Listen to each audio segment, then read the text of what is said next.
We return to Tim Burton's gothic world with the new season of Wednesday. This video will definitely contain spoilers, so if you haven't watched the show yet, come back after you've seen it. Episode 1. Nice, it's Wednesday, gothic style, exactly what you want. So far it's genuinely interesting. Episodes 2 and 3. The new Harry Potter series hasn't come out yet, but it kind of feels like someone already picked at it. Episode 4. Well, the zombie arc should pull the show through. They split the season into 2 parts, 4 episodes each. The next batch drops on September 3rd, so it's too early to judge the whole season. But speaking about the first 4 episodes, an overall impression has already formed. Right away, we're told the show has a detective component. In season 1, we had to get there gradually, but here a new investigation starts immediately. Wednesday begins hunting down a new maniac. An interesting hobby. I doubt she'll ever get bored of it. However, right after returning to Nevermore, it takes her less than a day to stumble into a crime scene where they find a man with his eyes removed, courtesy of a murder by Grass. And Wednesday is a master of finding strange, mystical things, so she immediately became started in this case. She immediately meets old acquaintances. How she managed to travel this path so quickly is another question. In particular, Donovan Halpin, the father of Tyler Halpin, who was placed in a psychiatric hospital in the first season. It turns out that the dead man is Carl Bradbury, Donovan's friend. Together they dug up dirt on Willow Hill. Shortly after that, Carl is also killed. Seriously, the crows are doing that job. In addition, his visions have become very strange lately. But that's already the second episode. Visions, right. After discovering her new abilities in season 1, she's been using them more actively. She can dive into visions and see possible events. All she needs to do is touch a person or an object and she'll glimpse one potential outcome. And then, after all these events, she finally sees a vision that's not just gloomy, but fatal. She sees a neat possible being in danger. Wednesday realizes that if she doesn't fully involve herself in this case, the prophecy might come true. So off they go to investigate. In episode 2, the investigation gains momentum, and the first lead is the psychiatric hospital Willow Hill. Wednesday wonders whether Tyler could somehow be involved again in these killings. He shouldn't have been able to get out, but maybe he knows something, so she goes to visit him. Of course, she doesn't find anything truly useful. Aside from more suspects added to the list, Tyler also doesn't offer anything new except for a throwaway comment about a need that triggers Wednesday. Wednesday switches on bullying mode. Her tactic is clear. He deliberately tries to provoke negative emotions to flush Tyler out in case he knows something. Another important point in this episode, she loses both her extrasensory powers and goodies spellbook. But aside from Wednesday's main plotline, we also have other important characters. The usual crew, Enid, Ajax, Eugen, and Bianca. Since Enid potentially is danger, anything could happen at any moment. And it does. She and her new boyfriend are kidnapped, and Singh is locked in a trunk. Now the hope is only with Wednesday. The kidnappers set up a whole minigame to test Wednesday and try her knowledge. You might think the main antagonist did it, but no, it happens to be a fool's day and just a prank. It was organized by Agnes Demille, a Wednesday fun girl who only wanted to please her. Jokes aside, Agnes really is talented, so Wednesday formally brings her onto the team. Through after the stunt with Enid, Wednesday not exactly grateful. There is also a parallel plot with Bianca. First, the new headmaster decides to use the Syrian's abilities to raise money for the school with the help of Wednesday's mom. Second, there's an unresolved plot with Bianca's own mother, whom Bianca hides in a hotel. As you might remember from season 1, Gabrielle was involved with a cult called the Morning Sun, led by her husband Gideon. In season 2, we learned the FBI raided the Morning Sun compound. Likely Bianca rescued her mom in time. Now Gabrielle has to go into hiding until the authorities catch and arrest Gideon. I think all these lines will somehow intersect by the end of the season. Slurp.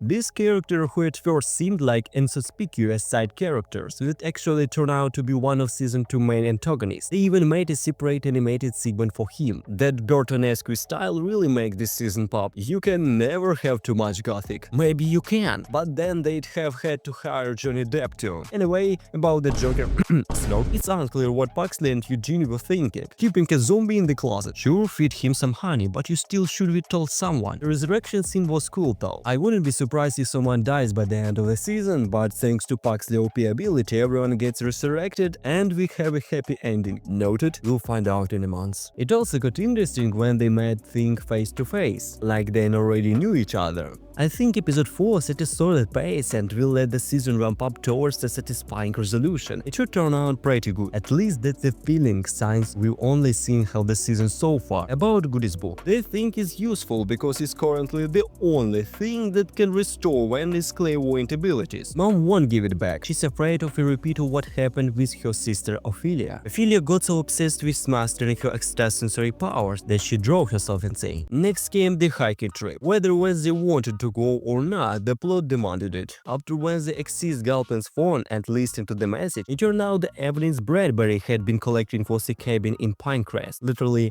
a few steps from the camp where all the outcasts are hiding. Then there's the minigames between the outcasts and the cadets, who also booked the camp. I do wonder why everyone couldn't share the space. There'd definitely be room, but I'm just nitpicking. This leads to a showdown between the outcasts and the cadets, aka the normies. The winners get the campsite, the loser goes home. The outcasts end up winning the competition, and after that Wednesday goes on her own personal mission. You find several obituaries clippings about outcasts taken to a wall. All the outcasts had been Willow Hill patients. Her extrasensory abilities still haven't returned. She starts ripping the clippings down to take with her. She looks closer and sees the name Louis on the wall. She tries to trigger a vision by touching one of the clippings, but nothing happens. So right now the main focus is back on Goody's book. Wednesday decides to challenge Morticia to a duel. If she wins, she gets the book back. If she loses, Morticia will burn it. Spoiler, she burned it. There was almost a zombie incident too. Now they need to go back to Willow Hill. Marilyn Thorhill has been brought in to try to help Tyler recover. Not a bad attempt. Wednesday wastes no time and begins searching for the ashes of all the outcasts whose obituaries she found in the cabin. Suddenly, bam, Grandma shows up. Hester from. Wednesday immediately tells her about the vision and the investigation. Turns out the ashes in the pots aren't human at all, so nobody actually burned this outcast. Wednesday asks her to buy the entire cemetery so they can find out who supposedly cremated the outcast. And now a million hints are hanging in the air that they should go back to Willow Hill again, but she can't handle it alone. Uncle Fester will help with that. He also mentions Aunt Ophelia, who'd been at that hospital too. Yo! While Morticia is telling the story, Grandma walks into the room and says she bought the cemetery for Wednesday. When Wednesday is getting ready to go, Grandma whispers in her ear the name of the person who signed the fake death certificates for the outcasts. His name is Augustus Stonehurst. So they still need to get into Willow Hill somehow. The fastest, and by now tried and true, method is to cause a scandal in the local hotel, and they successfully get themselves booked as lunatics. That's the same hotel where Bianca's mother is hiding, so she gets exposed too. Not for long though. Wednesday also learns that Augustus Stonehurst is in the hospital as a patient, so Foster's task becomes fighting him because he could know something about Lois. Foster eventually finds Augustus, but extracting information from him is tougher. Yet thanks to a parrot he gets a clue, a room number at Willow Hill. Then Wednesday learns Augustus has a daughter, and it turns out she's the mysterious clock figure. Also Foster is caught by Dr. Fairburn and quickly thrown into a cell where he ends up in the same room as Slurp. Yep, Slurp's there too. Finn tells Wednesday all this, so she comes out with a plan to get into the hospital herself. She succeeds, they get into a room, and then things go completely bonkers because Slurp has escaped Secret Passage, and oh my. On the wall they read long-term study of outcast integration. So Lois was never a person. All this time she was a secret